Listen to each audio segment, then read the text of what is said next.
Oi, eu sou a Mona Lisa Perrone e esse é o Item Mais da CNN. E quanto aos livros, o deputado seguramente não quer ser isentado quando ele compra um livro, né? Ele tem salário suficientemente alto para comprar e pagar imposto como todo mundo. Ele está preocupado, naturalmente, com as classes mais baixas. Essas, se nós aumentarmos o Bolsa Família, nós vamos estar atendendo também. Agora, eu acredito que eles, num primeiro momento, como fizeram com o auxílio emergencial, estavam mais preocupados em sobreviver do que em frequentar as livrarias que nós frequentamos. Porque é um benefício para o setor financeiro, para banco, ao mesmo tempo que cria um prejuízo muito grande para quem vende livros. Também queria tocar nesse assunto. O Darcy Ribeiro, que eu queria lembrar aqui, diz que a crise na educação não é uma crise, é um projeto. Seria isso? Não quero acreditar nisso. Nós temos que auxiliar justamente os mais pobres e os mais frágeis. Então vamos dar o livro de graça para o mais frágil e para o mais pobre. E não isentar o deputado Marcelo Freixo, que pode muito bem pagar um livro. Nós não precisamos isentá-lo, dele comprar o livro dele. Eu também, quando compro meu livro, eu preciso pagar meu imposto.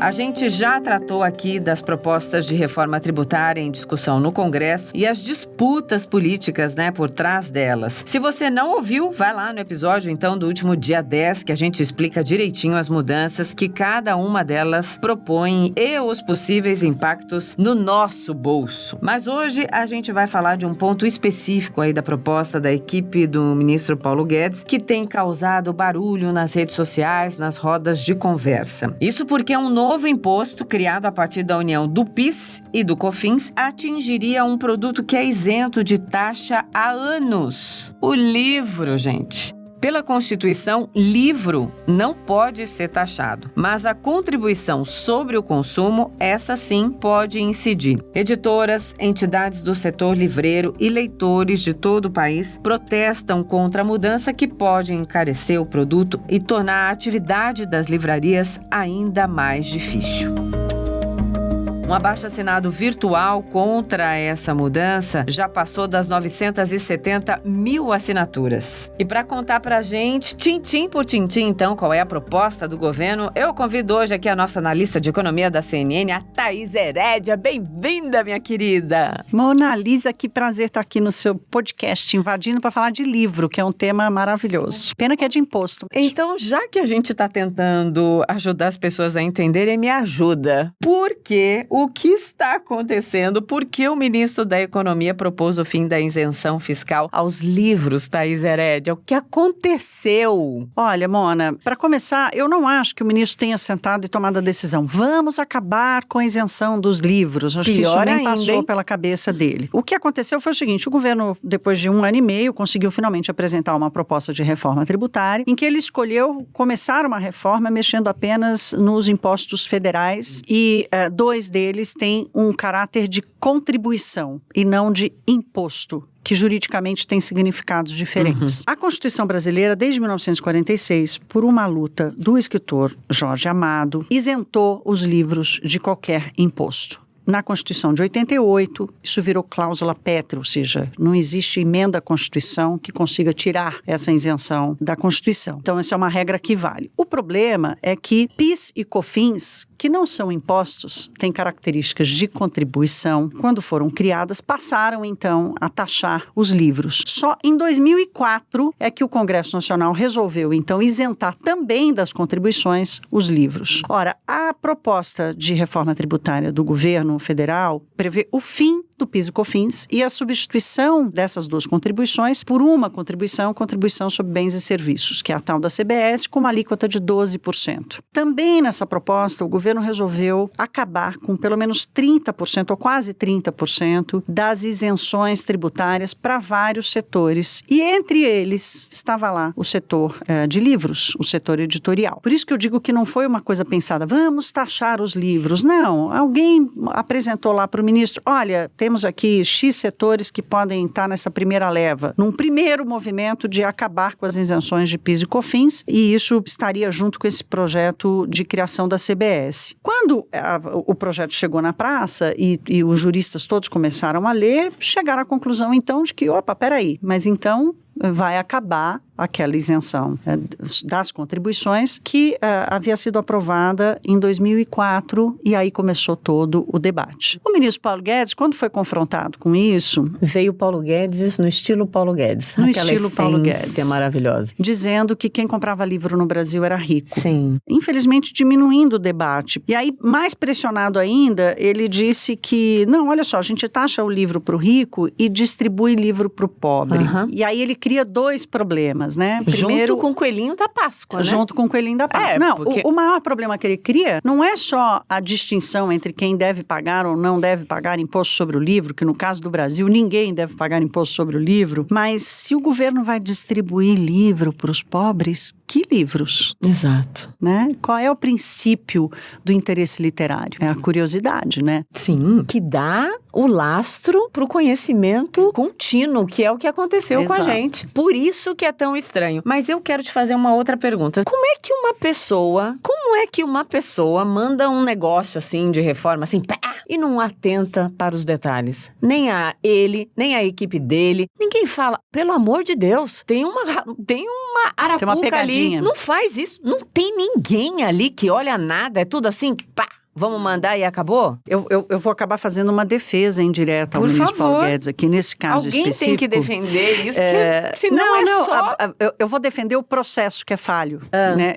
Na verdade, eu vou defender essa noção que ela acaba tendo falha, sim. Você quer ver uma coisa? Eu vou trazer uma invasão aqui de assuntos. Nós não estamos discutindo sem parar o tal do teto de gastos? Total. Né? Então, você veja que o teto de gastos apareceu lá em 2016 como uma solução para um fenômeno que aconteceu aqui no Brasil, que é o gasto público crescer muito mais do que a nossa capacidade de pagar imposto, por exemplo. E quem formulou a lei do teto de gastos passou meses debruçado ali e olhando para todas as implicações jurídicas. E agora que a gente precisa proteger o teto de gastos, descobrimos que a letra da lei errou e que a letra da lei não deixa o governo federal acionar os chamados gatilhos, ou que são as regras que protegeriam o teto de gastos. Então, acontece de haver falha na formulação do processo. E é por isso que existem as revisões das legislações, as regulamentações das legislações, porque é um processo bastante complexo, que demanda uma revisão jurídica muito forte e que acaba tendo falhas. Alguns processos, eles demandariam mais atenção do que outros. No caso da reforma tributária, como o sistema tributário brasileiro é de uma complexidade quase que inédita no Brasil... Atroz, dizem por aí, né? A pior do mundo,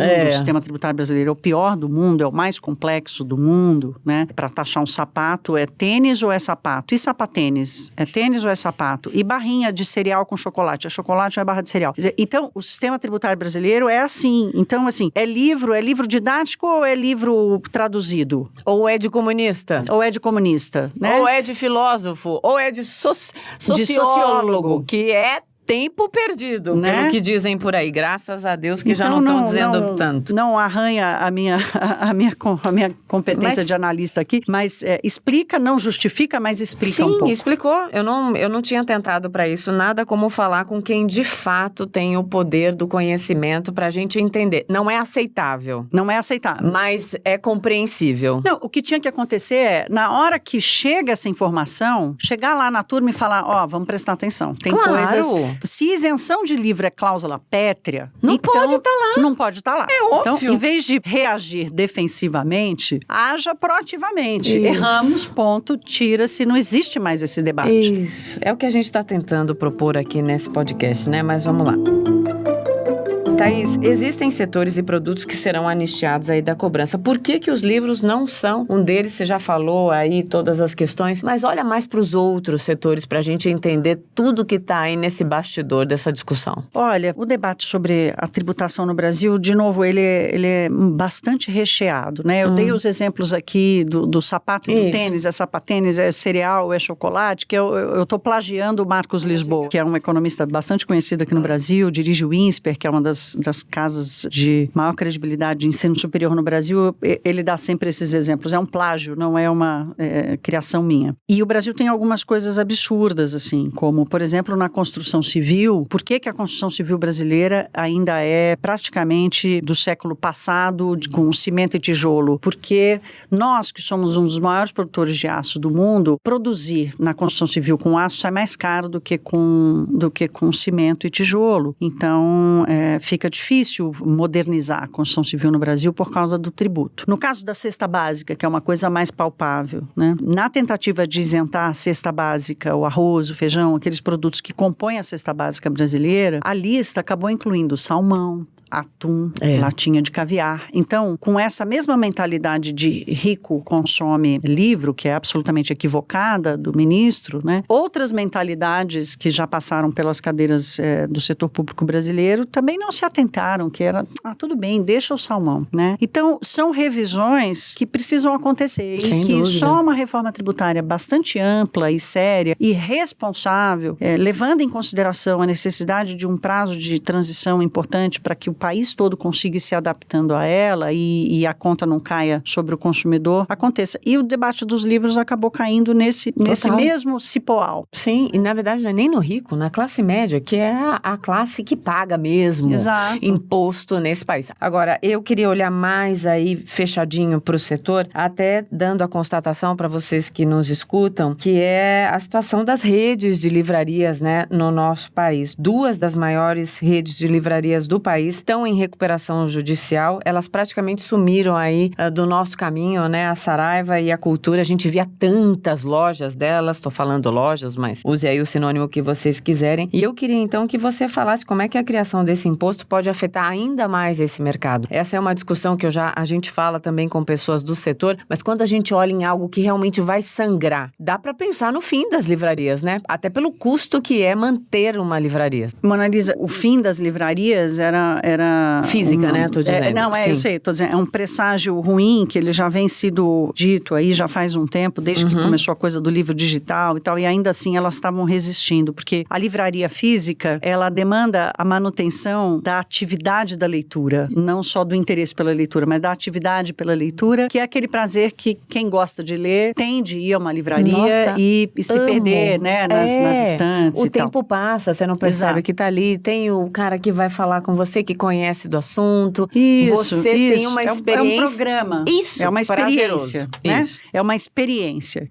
Quem estuda consumo sabe como é importante a experiência do consumo e no setor literário é tão verdade quanto no vestuário, do calçado, da joia, o que quer que seja, né? Toda vez que há um aumento de custo, e um aumento de custo relevante como esse, não tem jeito, vai para o preço. E tudo que for para o preço que pode impactar a venda, ou seja, o faturamento, o sucesso do negócio, coloca em risco o próprio negócio. Alguns setores no Brasil sobrevivem há anos, mesmo com uma taxação tão alta, porque não tem outra opção. Mas no caso do setor literário, quer dizer, a válvula de escape é a pior possível. A gente está contando nessa válvula de escape a pirataria, o desestímulo à leitura, a redução do acesso, a baixa modernização e atualização das obras que chegam ao mercado literário, né? Então, quem escreve, quem produz, vai passar a escolher uma outra plataforma que não mais o livro, porque sabe que essa estrutura física, ela vai ter um custo tão alto que ela vai espantar o consumo. Então, é uma forma cruel de criar mais distorções ainda nesse mercado. É isso, você falou a palavra perfeita, a frase perfeita. É cruel, né? É. E na pandemia, não sei você, vou fazer a pergunta que eu tô fazendo para muita gente. Uma das minhas melhores companhias na pandemia é o livro. E para você? Para mim também. Você sabe que eu tenho sentido falta, assim, que eu, infelizmente, por causa da situação que está o país, eu tenho lido muita coisa específica sobre contas públicas. Quando eu quero sair fora, então, sabe? No fim de semana, quando eu quero desligar o HD. Eu não tô conseguindo ler muita coisa de literatura, não. Mas, agora, você sabe um livro que eu voltei a ler, que eu li na minha adolescência, ali da faculdade, e por causa de uma citação, alguém citou e eu resolvi voltar a ler e me deu uma outra leitura sobre tudo na vida e que tem tudo a ver com o que a gente está conversando aqui, que é o Fahrenheit 451, que foi um livro escrito nos anos 50, da história de uma sociedade em que era proibido ter livro, era proibido ler livro, e os bombeiros da época, em vez de apagar incêndios, eles incendiavam as casas onde os livros eram encontrados. Você imagina que eu li esse livro quando eu tinha, sei lá, 18 anos ou menos, ou um pouco mais, e tive ali uma leitura sobre uma realidade. Ter lido esse livro agora, 15 dias, foi quase que um exercício poético, assim, de interpretação da realidade que nós já vivemos hoje. E tão surreal saber que tem gente pregando queimar livros de alguns assuntos até hoje, pertinho da gente ali na vizinhança. Thaís, você tem também uma informação ali olhando os dados da Associação Internacional de Publicadores, né, que revela bastante. A associação levantou dados de 134 países, Mona Lisa, e chegou à conclusão de que em 53 deles não há cobrança de imposto sobre os livros. Em 49 países, a taxa é reduzida, exatamente porque são livros, e em 32, ou seja, na minoria, há taxação sobre o livro. E o exemplo de maior taxação entre eles é o da Dinamarca, que cobra 25% de imposto sobre os livros, mas eles são um país riquíssimo, em que o pobre lá, aquele que tem uma menor renda, certamente tem capacidade de comprar um livro, porque tem uma renda per capita muito, muito, muito elevada, mas nem isso vale no debate. Exato. Né? Se cobram 25% de imposto no livro da Dinamarca, que pagam é porque está tudo certo, enxergam algum equilíbrio nisso. Todas as vezes em que questionam comigo todos os equívocos educacionais, eu lembro que as nossas autoridades dizem sempre: grande parte dos brasileiros lê e não entende o que lê, não tem a compreensão do que lê. Isso é um déficit educacional que só uma verdadeira política educacional com livros extra-escola, mudando essa realidade. É porque o livro não pode ser uma lição de casa, né? O livro tem que ser um princípio de debate, né? Isso aí. Tá vendo porque eu amo conversar com Thaís Herédia? Até na hora que eu cutuco, ela sai elegantemente. Um beijo no coração. Obrigada. E vamos lutar pela não taxação dos livros, porque Opa! Vamos fazer isso. É uma briga que vale a pena, que a gente nem devia estar brigando, mas já que fomos chamados, a gente não sai dela. Mas eu vou estar ali no front, no front, cheinha de livros para defender. Um beijo, até a próxima. Beijo, obrigada, Mona. Obrigada, adorei.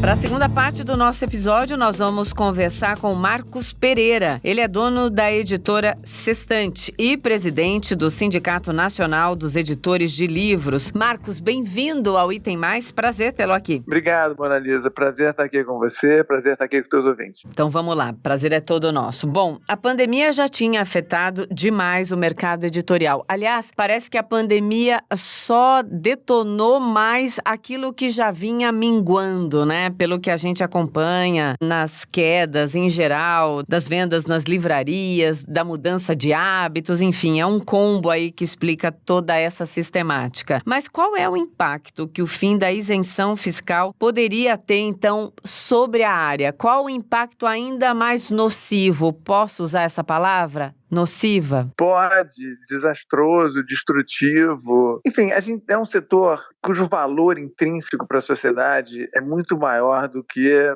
o seu próprio faturamento, né? Quer dizer, o setor do livro é um setor pequeno. A nossa estimativa aí é de um setor que movimenta perto de 8 bilhões de reais por ano e que tem uma contribuição para a sociedade muito maior do que isso. E que está vivendo, como você falou, nesse momento, depois aí de uma recuperação tímida e anos muito difíceis, estava vivendo a possibilidade de retomada e agora o fechamento das livrarias, o crescimento do varejo online, então a retomada das livrarias vai ser difícil. O tributo, né, ele impacta diretamente a margem. Nós somos hoje, o livro é imune de imposto no Brasil e isento da cobrança de PIS/COFINS desde 2004.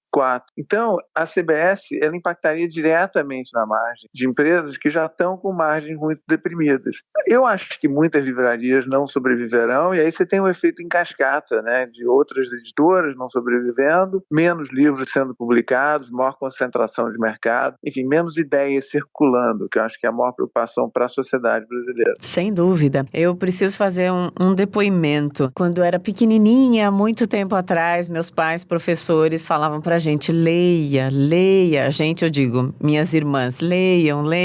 Televisão nem era ligada em casa. Olha só como o destino nos prega peças. E o livro, ele vem num agregar na vida da gente que não tem como, né? Não tem como não valorizar isso. Para quem teve essa experiência, sabe o ganho disso para a vida. É impossível não falar com amor profundo sobre o livro, né? Não sei qual a sua experiência. A minha experiência é igual à sua, quer dizer, eu sou neto do editor José Olímpio. Então, quando eu era pequenininho, eu ia para a sala dele, ele estava lá recebendo o Guimarães Rosa, o Drummond, Raquel de Queiroz. Ai, que coisa maravilhosa! Eu ficava no chão desenhando com meu irmão mais velho, que também se chama José Olímpio, e na sala dele tinha um enorme cartaz que dizia: um país se faz com homens e livros, né? Que é uma frase do Monteiro Lobato. E o meu avô sempre dizia: e ideias. Ele era uma figura assim imponente, então ele dizia: meu filho, e ideias. Então, assim, eu vivi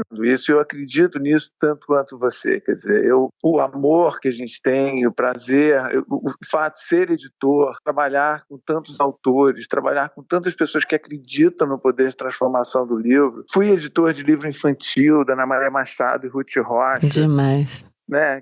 Que era assim, você pegar a criança começando a ler. Então, assim, é fato. E eu acho que a valorização do livro na sociedade tem sido reconhecida nesse momento. Sem dúvida. Acho que as repercussões, hoje, a gente vai ter 1 milhão de assinaturas no abaixo-assinado Defenda o Livro. A gente vai estar comemorando isso.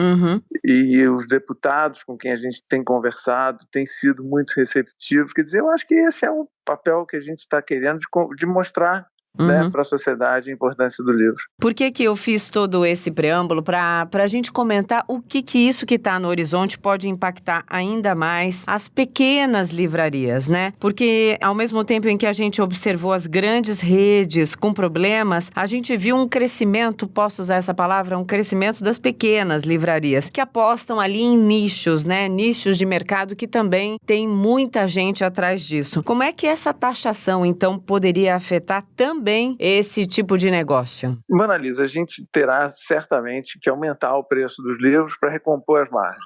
E a gente sabe o quanto o preço é um fator importante na decisão de compra, né? A visão que infelizmente o ministro declarou, né, de que a classe alta pode comprar, ela pode pagar mais caro por isso, é uma visão que não representa o desejo das pessoas comuns de comprar o seu livro, de ter esse momento de paz, de reflexão, de introspecção. A criação do hábito de leitura é uma coisa tão falada, né? Nós não vamos criar hábitos de leitura dando livro para as pessoas. A gente vai criar hábitos de leitura fazendo com que as pessoas efetivamente tenham o prazer de ler. Isso. E tenham o prazer de consumir, de comprar, de escolher. Então, eu acho que as pequenas livrarias que têm menos estrutura financeira, administrativa, certamente vão ser as primeiras a sofrer mais.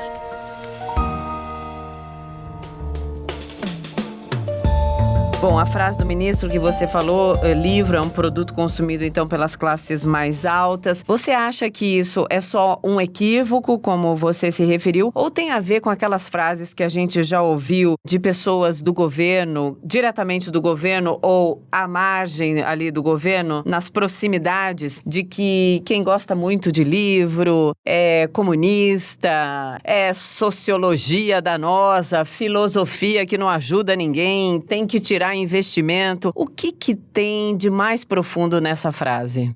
Eu confesso que eu não consigo entender, quer dizer, eu não vejo o próprio ministro. Eu fiquei muito surpreso, muito chocado, decepcionado, porque eu acho que é uma mensagem muito ruim para a sociedade. Eu já vivi experiências nessa estante da gente publicar livros que venderam 5 milhões de exemplares. A gente tem um livro chamado Monge Executivo, que vendeu 4 milhões e meio. Quer dizer, livros que venderam para todo mundo, né? E enfim, eu acho que honestamente eu não consigo entender. Eu não sei se esse viés ideológico, político, ele entra nessa conversa, nessa declaração. Eu só posso crer que foi mais uma coisa intempestiva. Igual aquela das empregadas? A gente vai na mesma linha para explicar? Exatamente. Das empregadas na Disney? Isso, acho que sim. Acho que é por aí. Tá, então saiu sem querer, assim. Saiu na provocação, né? Quer dizer, eu acho que talvez o ministro merecesse um pouco de media training. Mas, enfim, né? Porque foi ao Congresso, foi interpelado por um deputado e aí solta essa resposta. Bom, a gente fica aqui tentando achar explicação, muitas vezes, para o inexplicável, né? Porque tem coisas que, sinceramente, no século XXI, ou nunca poderiam ser proferidas, né? Mas, enfim, saiu ali, a gente está tentando achar as explicações. O que justifica, né, um ministro falar isso num país que precisa tanto de educação, né? Em todos os níveis. Não só para quem já está lá formado na faculdade, mas a educação aquela que é o esteio, né? A base mesmo, que é o que nos faz mais racionais, mais tolerantes. Em algum momento você concorda com isso? O que significa a formação verdadeira? Até para aquilo que a gente vai proferir quando a gente cresce e tem postos de representação na sociedade? Mano Lisa, assim, ano passado a gente realizou uma pesquisa super interessante sobre leitura nas escolas públicas e o impacto que a leitura tem na educação das crianças. E é impressionante você ver a correlação direta entre escolas que têm bibliotecas mais equipadas, profissionais mais preparados e engajados na leitura e o resultado imediato nos índices do SAEB e IDEB, que são 2 dos índices que a gente mede educação no Brasil. Eu acho que o nosso país precisa se envergonhar do índice do PISA que a gente apresenta. E não é só se envergonhar, porque se envergonhar não adianta nada. É se envergonhar e agir Exato. Em relação a isso, né? Eu tenho conversado com muita gente sobre esse assunto do livro. O déficit do Estado brasileiro com o livro, né, com educação, é uma coisa imensa. É só ver as nossas posições no mundo. Quer dizer, a gente precisa de um programa sério. E esse programa sério passa por esse reconhecimento. Enfim, nós estamos aqui pregando um para o outro, para convertidos, né? A gente acredita. Não, mas nisso. A gente aposta em quem nos ouve. A gente aposta em quem nos ouve, tá certo. Isso aí. Mas vamos lá, Marcos, para a gente fechar o nosso papo aqui, você se referiu, né, ao abaixo-assinado virtual, se eu não me engano, vocês já passaram das 970 mil assinaturas, a meta é 1 milhão, né? Eu queria que você me falasse das outras ações que estão sendo aí planejadas para tentar impedir o fim dessa isenção. Olha, primeiro um engajamento enorme com toda a sociedade. Olha só, você está aqui me abrindo esse espaço para a gente conversar sobre isso e falar com os teus ouvintes. Tenho dado muitas entrevistas. A gente tem o apoio da Academia Brasileira de Letras, da OAB, da Associação Brasileira de Escritores. Vários dos nossos autores e autores de outras editoras têm publicado depoimentos nas suas mídias, nas suas redes sociais. Enfim, e aí tem a parte parlamentar, que é conversar com deputados de todos os partidos, inclusive alguns deputados que têm posições contrárias, que acham que não deve haver nenhum tipo de isenção. Eu acho que o debate é muito rico, né? Eu acho que é nesse momento que a gente tem a oportunidade de apresentar os dados, de mostrar a realidade do país, de mostrar a necessidade que a gente tem. Por que a gente precisa... A isenção do livro, ela vem agregada ao fato de que a gente precisa promover o livro, que a gente precisa fazer alguma coisa adicional pelo livro e pela leitura. Concordo totalmente. Os convertidos aqui estão tendo um momento de alegria. Adorei conversar com você. Conte sempre com a minha voz, o nosso apoio aqui na CNN, não só no podcast, no Item Mais aqui, mas em todos os nossos canais, porque essa discussão, ela é urgente e nós, seres da palavra, temos sempre que enaltecer o livro, porque foi ali que a palavra pegou o nosso coração pra gente optar por esse caminho, né? Acredito nisso. Um beijo! Beijo grande! Amanhã, então, a gente se ouve. Sim, a gente se ouve. Em